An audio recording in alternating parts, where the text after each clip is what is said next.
Hi, lovelies. Thank you so much for joining us in this week's episode. If you're new here, welcome. My name is Cassandra Chloé. Thank you so much for joining us. And in today's episode, we're going to be talking or discussing of the topic on what is the most sustainable type of clothing.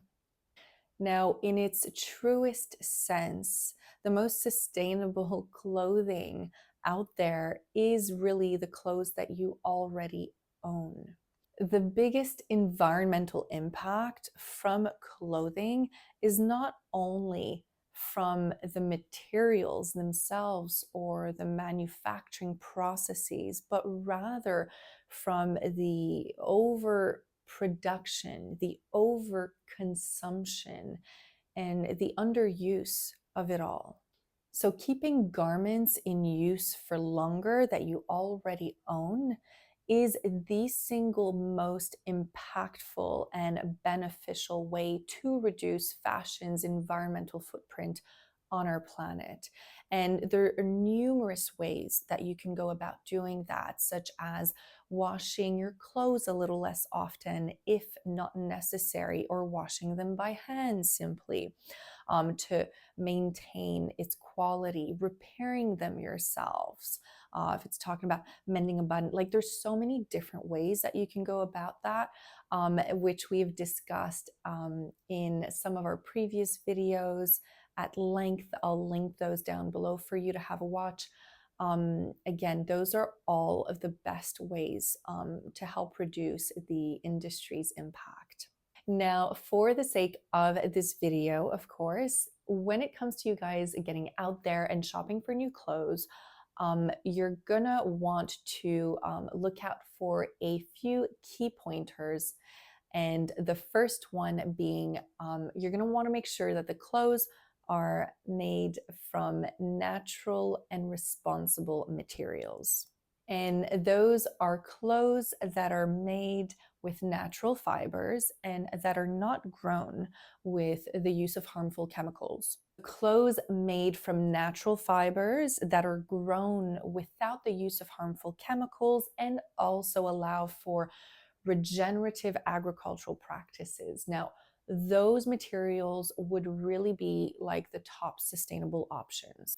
Our five top sustainable materials are organic cotton, hemp, linen or flax, regenerative wool or alpaca, and finally, lyocell or tencel. Now, the reason for organic cotton is that it is grown without the use of synthetic pesticides or fertilizers. It also uses less water than conventional cotton, especially when it's been rain fed.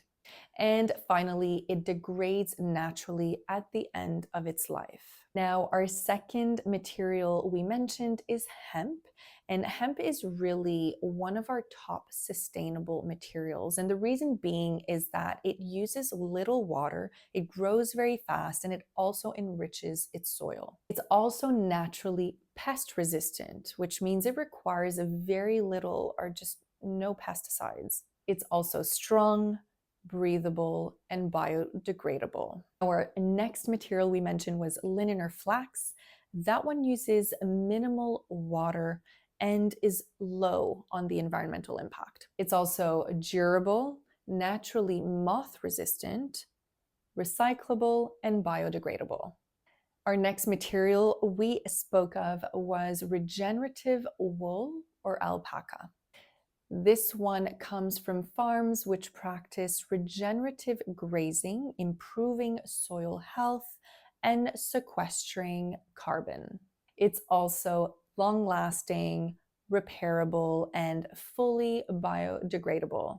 Our last material, which we mentioned, was Tencel or lyocell. Now, this material was made from sustainably harvesting eucalyptus or beech trees. It's also a part of a closed loop production system. It is soft, biodegradable, and very durable.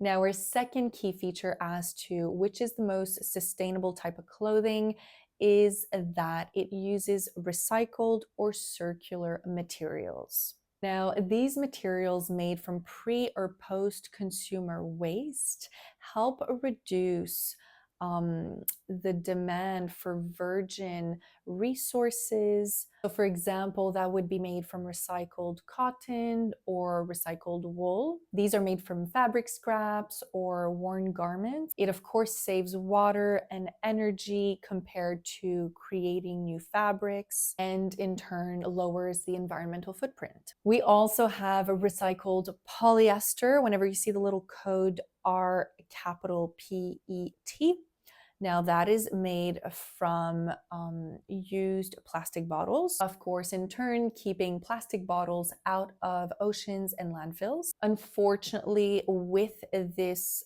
type of material, because of its nature in plastic, it is not biodegradable, of course. So, it can also lead to shedding some microplastics during its washing.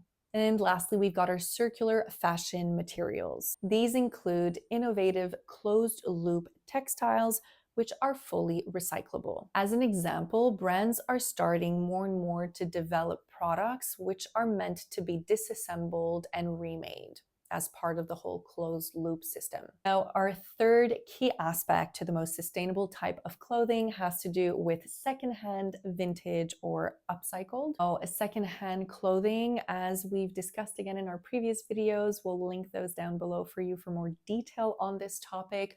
But most of you may already know this involves thrift shopping, extending the current life of a given piece of clothing, and in turn reducing the need for new resources, production with new resources.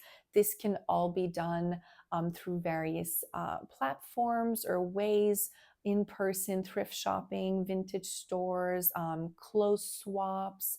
What else?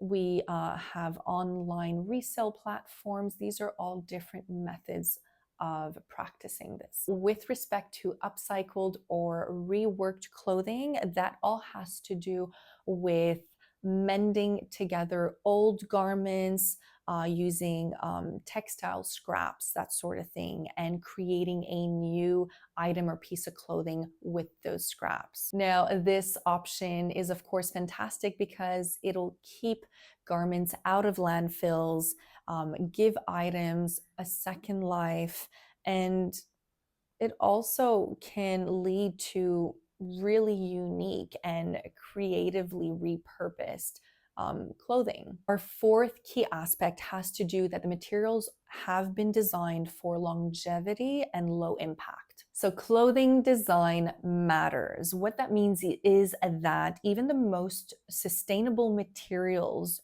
used for a given piece of clothing, if that was not designed to be worn for more than just a couple wears, then it defeats the purpose. So you're going to want to look out for slow fashion items as opposed to following the trends or the fast fashion items.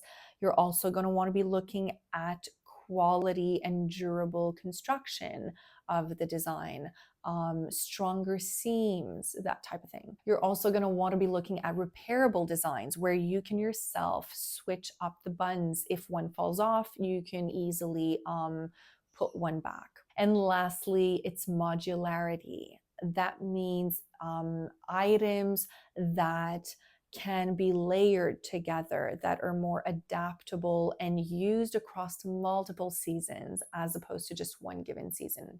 Our fifth and final key point has to do with being ethically made and transparent. Sustainability isn't just about protecting the environment, it also includes human rights and labor ethics. Brands that pay fair wages, ensure safe working conditions, and minimize social harm are vital to a sustainable system.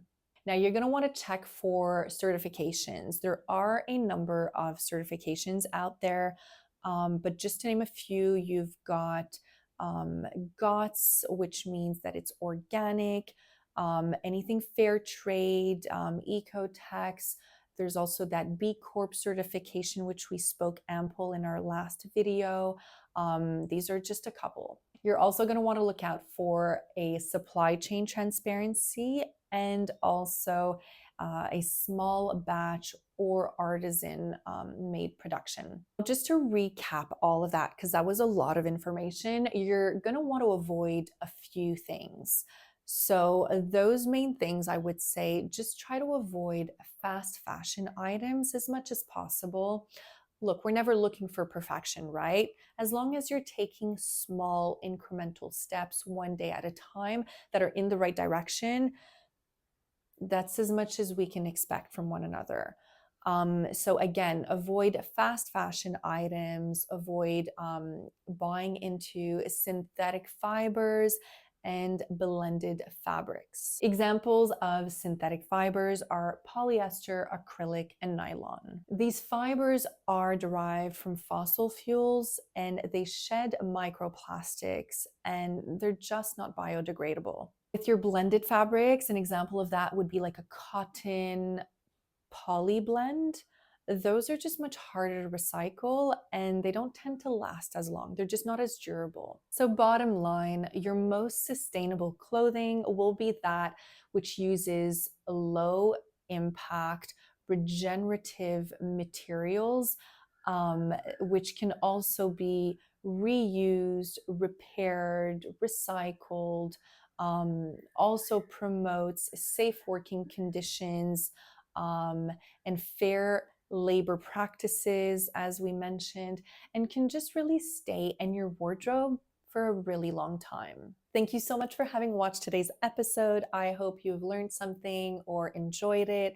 If you have, please show your support by dropping a comment down below, liking, and subscribing. And I hope I'll see you on the next one. See you, lovelies.